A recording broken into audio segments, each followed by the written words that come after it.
আলামিন বলেন আলাম নাশরাহ লাকা সাদরাক।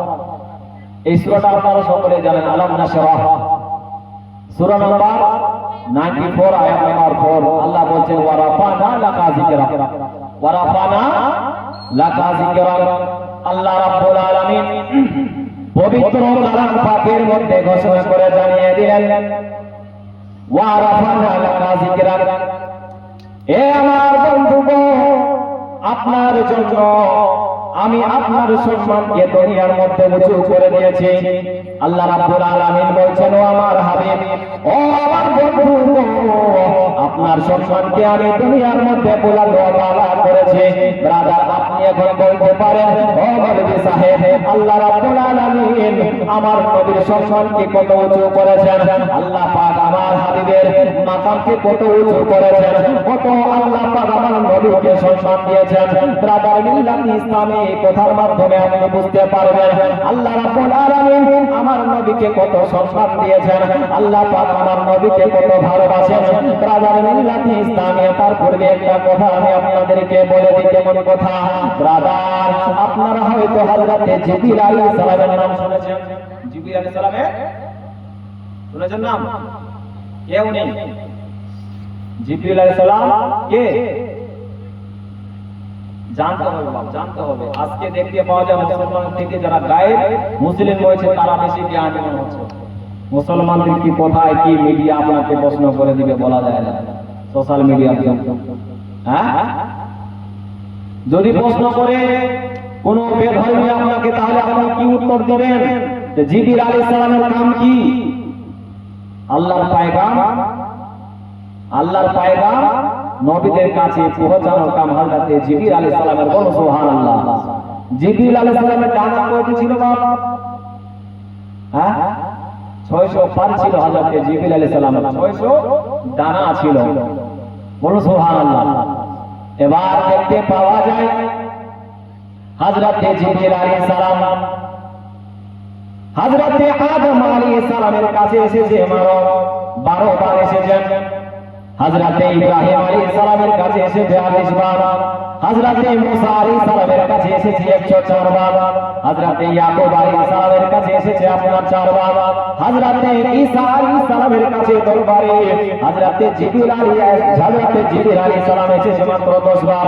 হযরত আইয়ুব আলাইহিস সালামের দরবারে এসেছে মাত্র 3 বার। কিন্তু আমার নবী, আপনার নবী আলাইহিস সালামের যখন পালিয়ে আসে ব্রাদার, আমার নবীর দরবারে হযরত জিবরিল আলাইহিস সালাম 1000 নয়, 2000 নয়, 100 বার নয়, 500 বার নয়, 1500 বার নয়, আমার নবীর দরবারে হযরত জিবরিল আলাইহিস সালাম যেন 24000 বার এসেছে। বলুন সুবহানাল্লাহ। কয়বার বলেন নাকি? 24000 বার আমার নবীর দরবারে হযরত জিবরিল আলাইহিস সালাম এসেছেন। এবার জিবরিলকে প্রশ্ন করা হলো, এ জিবরিল, তুমি যে আল্লাহর নবীর দরবারে 24000 বার আসলে, কোনদিন কি তুমি নিজের ইচ্ছা থাকতে ভালো এসেছো? হযরত জিবরিল আলাইহিস সালাম বলতেছেন ওয়া মা নাতানাজ্জালু ইল্লা বিআমরি রাব্বিক। হযরত জিবরিল আলাইহিস সালাম বলেন, ইয়া রাসূলুল্লাহ, আল্লাহর কসম, আপনার দরবারে আমি যতবার হাজির হয়েছি কোনদিনও নিজের ইচ্ছা থাকতে ভালো হাজির হয়নি।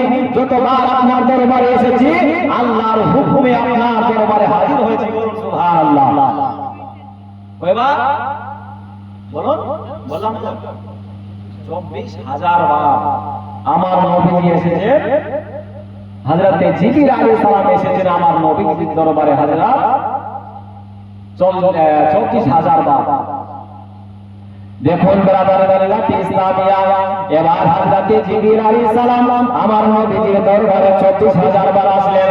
আসার পরে আল্লাহ পাক হযরত জিবরিল আলাইহিস সালামকে জিজ্ঞাসা করে, আতাদরি কাইফা রাফাতু যিকরাক, ও জিবরিল গো, তুমি কি জানো আমার বন্ধুর সম্মান আমি কত উঁচু করেছে, আমার হাবিবের কত আমি সম্মান দিয়েছি? আল্লাহ জিবরিলকে বলতেছেন, ব্রাদার মিল্লাত ইসলামিয়া, জিবরিল তুমি কি জানো? জিবরিল আলাইহিস সালাম বলতেছে আল্লাহু আ'লাম, আল্লাহ এবং তার রাসূল ভালো জানেন।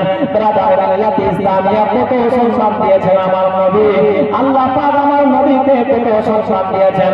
আল্লাহ পাক জায়গার মধ্যে ঘোষণা করে বলতেছেন, ইজা যুকিরতু যুকিরতা মাই, ও আমার যেখানে যেখানে আমি আল্লাহর প্রশংসা হবে, যেখানে যেখানে আমি আল্লাহর প্রশংসা হবে বন্ধু, সেখানে সেখানে হাবিব তোমারও প্রশংসা হবে, বলুন সুবহানাল্লাহ। হাবিব যেখানে যেখানে আমি আল্লাহর প্রশংসা হবে, সেখানে সেখানে হাবিব তোমারও প্রশংসা হবে। লা ইলাহা ইল্লাল্লাহ মুহাম্মাদুর রাসূলুল্লাহ, বলুন সুবহানাল্লাহ। দেখুন আল্লাহর প্রশংসা হয়ে গেল, নবীর প্রশংসা হয়ে গেল। যখন বক্তাগণ বক্তা রাখে, প্রথমে আল্লাহর হামদ বয়ান করে তারপরে নবীর প্রশংসা করে, কি করে না করে থাকে। এবার বলার উদ্দেশ্য হলো এটাই, আল্লাহর প্রশংসা কোথায় কোথায় হয় বাবা? আল্লাহর প্রশংসা, আল্লাহর হামদ সানা কোথায় কোথায় হয়? আল্লাহ পাক পবিত্র কালাম পাকের মধ্যে ব্রাদার 4 জায়গায় ঘোষণা করে জানিয়ে দিয়েছেন। আপনার সূরা হাসর আয়াত নাম্বার 1, সাব্বাহা লিল্লাহি মা ফিস সামাওয়াতি ওয়া মা ফিল আরদ। সূরা নাম্বার বলা হয়েছে হাসর আয়াত নাম্বার 1 এর মধ্যে আল্লাহ ঘোষণা করেন সাব্বাহা লিল্লাহি মা ফিস সামাওয়াতি ওয়া মা ফিল আরদ। আবার আল্লাহ পাক অন্যান্য সূরার মধ্যে ঘোষণা করেন সূরা তারাবুন আয়াত নাম্বার 1, ইউসাব্বিহু লিল্লাহি মা ফিস সামাওয়াতি ওয়া মা ফিল আরদ। আল্লাহর প্রশংসা, এই সারা প্রশংসার মধ্যে আল্লাহ যাহা কিছু প্রেরণ করেছে গো বাবা, যাহা কিছু নাযিল করেছে, সকল জিনিস যেন আল্লাহ এবং আল্লাহর রাসূলের প্রশংসা করে, বলুন সুবহানাল্লাহ। আল্লাহ পাক এই দুনিয়ার মধ্যে যাহা কিছু বানিয়েছেন, সকল জিনিস আল্লাহ এবং আল্লাহর রাসূলের প্রশংসা করে। ঘুমিয়েছেন নাকি আপনারা? একবার মহব্বতে বলুন তো সুবহানাল্লাহ। আরেকবার বলুন হাত উঠিয়ে ইয়া রাসূলুল্লাহ।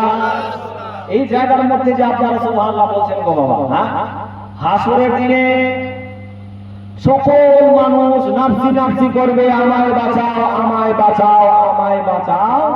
আর একজন উম্মতি আছেন, একজন উম্মতের দরদি নবী আছেন, যার নাম হলেন হযরতে মুহাম্মদ সাল্লাল্লাহু তাআলা আলাইহি ওয়াসাল্লাম। উনি একদিকে বসে ফুটফুট করে কান্না করবে, ইয়া রাব্বি হাবলি উম্মতি, ইয়া রাব্বি হাবলি উম্মতি। ও গো দয়ালু আল্লাহ, আমার উম্মতকে আমার হাওয়ালে করে দাও। ইয়া আল্লাহ, আমার উম্মতদেরকে আমার হাওয়ালে করে দাও। নবীজি আপনার জন্য কান্না করবে, আর আপনি কতদিন কান্না করেছেন নবীর জন্য?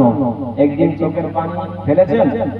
আপনি স্ত্রীর জন্য কান্না করেছেন, স্ত্রী তোমাকে অনেক ভালোবাসে, কিন্তু একদিন রাত গভীরে, রাত যখন গভীর হয়ে যায়, আপনি কোনদিন বলেছেন ইয়া রাসূলুল্লাহ, আপনার জন্য আমার জান কুরবান, আমার স্ত্রী কুরবান, ইয়া রাসূলুল্লাহ, সবার থেকেও বেশি আমি আপনাকে ভালোবাসি, ভালোবাসি। কোনদিন বলেছেন এই কথা?